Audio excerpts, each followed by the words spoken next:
Szeretettel üdvözlök mindenkit, akik érdeklődnek annyira a pedofília témája iránt, hogy úgy döntöttek, megtekintik a videóimat. Előzetesen néhány mondat erejéig magamról beszélnék, a nevem Petrovics Zsolt, és már majdnem 50 éves vagyok. Az idő nem telt el felettem nyomtalanul, emellett az életkörülményeim sem tekinthetők jónak. Emiatt az anyagi lehetőségeim szűkösek, nincs módom arra, hogy podcast stúdiót béreljek, vagy komoly technikát vásároljak.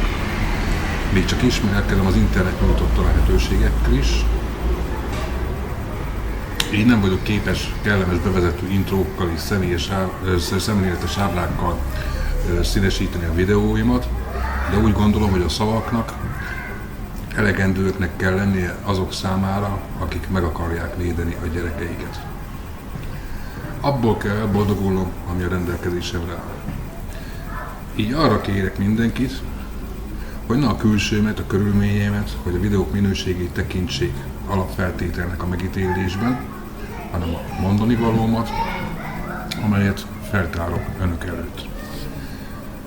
Tudni kell rólam, hogy én nem vagyok sem képzett pedagógus, ám tanítottam sok gyereket.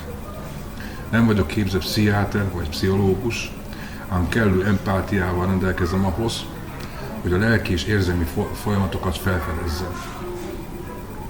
Nem vagyok joghatósági személy vagy rendőr, hogy intézkedési jogosultságom legyen. Én egy olyan ember vagyok, aki a gyerekek sorsát mindig fontosnak érzi, és részben átérzem azokat a traumákat, amik velük történhetett. Tehát nem vagyok képzett szakértő, ám azt tudni kell rólam, hogy én már több mint 20 éve kutatom és elemzem a pedofília témakörét, és ma elmondhatom, hogy az a tudás, amelyet felhalmoztam, már a szakértővé tett. Ma ahány szakértő van, annyi elmélet létezik, engedjék meg nekem, hogy én is kommunikáljam a magam elméleteit. Arra kérem tehát önöket, hogy mindezeket vegyék figyelembe, amikor az elkövetkezendő videóimat megtekintik.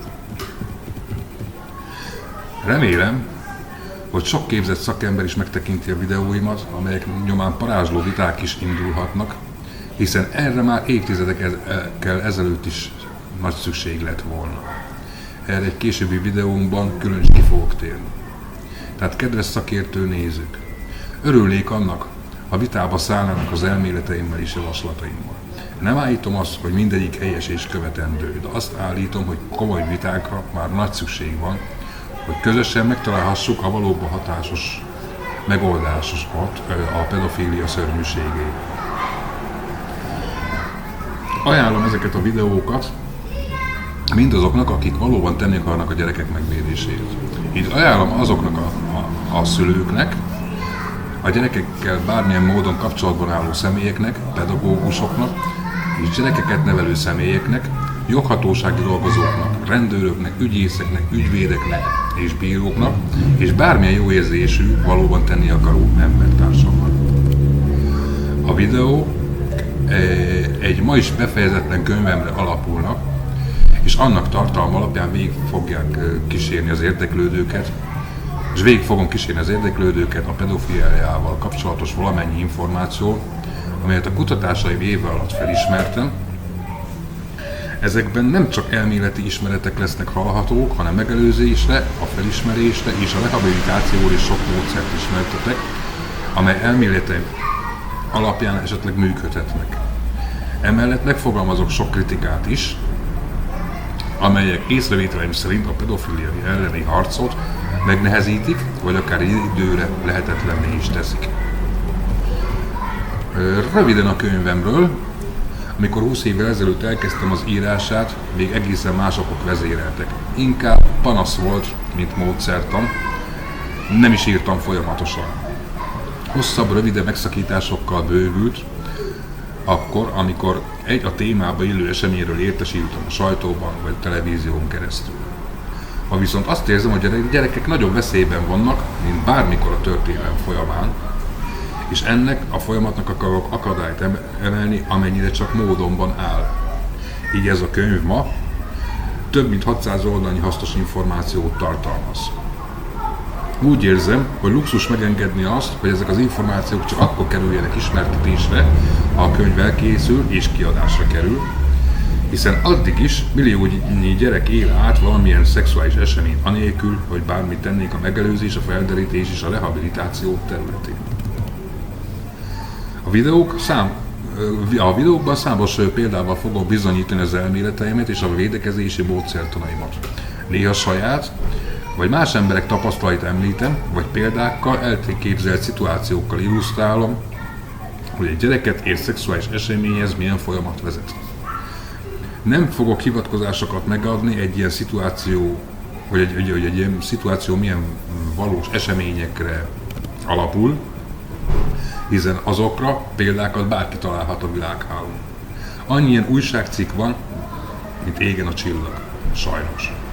És nem fogok hivatkozni sem a sajtóban, sem az egyéb médiában leírt, kommunikált, valóban megtörtént eseményekre. Viszont mindegyik eseményt és példát úgy fogok önök elé tárni, ahogyan az megtörtént vagy megtörténhet. Nem lesznek szépítve, cenzúrázva, csak annyira, hogy az értelmezést ne akadályozza. Ma éppen az jelenti a védekezés legnagyobb gátját, hogy nem ismerjük el az eseményeket annak, ami, és nem fogadjuk el a kiváltó okokat és folyamatokat olyannak, amilyenek. Én már nem tudom tovább elrejteni a mondani valómat és kritikáimat a pedofília témájában, amikor ma bármelyik gyerek ki lehet téve a pedofília intenzív veszélyének. Remélem, hogy elindítok egy folyamatot, amelyek nyomán a gyerekek védelme hatékonyabbá válik. Ezúton keresek olyan személyeket, akik végignézve a videóimat segíteni tudnak a videószerkesztésben, a videók más nyelveken történő feliratozásában, a már majdnem elkészült könyvem kiadásában. Le kell vallanom, hogy én ezekhez a dolgokhoz nem értek, jó jönne a szakértő segítség. Végezetül arra kérem önöket, hogy amennyiben érdemesnek találják a videókat terjesztésre, lájkolják és osszák meg azokat. Emellett szívesen fogadok minden észszerű és kultúráltan megfogalmazott kritikát, észrevételt. Magyarországon ismert egy régi szlogen, amelyet nekem is el kell fogadnom, hiszen egy hatalmas összetett problémát elemzek. Egyedül nem megy. Én egyedül mindhez túl kis ember vagyok.